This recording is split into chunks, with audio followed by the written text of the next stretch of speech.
L'ancienne première dame Bernadette Chirac s'est aujourd'hui faite plus discrète sur la scène politique et dans les médias.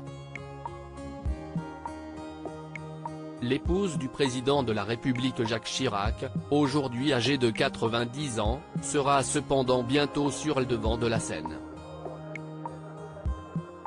À partir du 4 octobre prochain, la femme politique sera incarnée sur grand écran par Catherine Deneuve dans Bernadette, le premier film de Léa Doménac.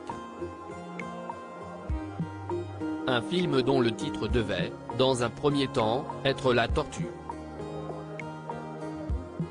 Un titre peu étonnant, La Tortue est le surnom que lui avait donné son époux Jacques Chirac, jamais avare d'un bon mot, même aux dépens de sa femme.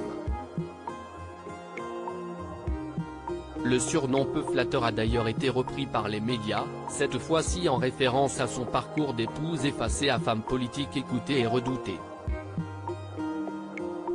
Conseillère générale de la Corrèze pendant 36 ans, Bernadette Chirac était notamment écoutée avec attention par Nicolas Sarkozy dans ses premiers pas de président de la République. En 2009, l'émission de France 3 Droit d'Inventaire lui consacre d'ailleurs un numéro intitulé La Tortue, la revanche de Bernadette. Photo, Bernadette Chirac fête ses 90 ans, découvrez le visage de sa jeunesse biopic de Bernadette Chirac, sa fille Claude agacée si la principale intéressée ne s'est pas exprimée publiquement sur le sujet, le film Bernadette ne fait pas que des heureux, avant même sa sortie en salle. La production du film n'avait jamais pris contact avec Bernadette Chirac pour lui demander l'autorisation de faire ce film sur sa vie, ni même de l'avertir qu'il comptait réaliser ce projet. Ils ne savent peut-être pas qu'elle est toujours en vie, s'est ainsi agacée sa fille Claude Chirac en juin 2022 dans les colonnes de Paris Match, alors que le film était en tournage.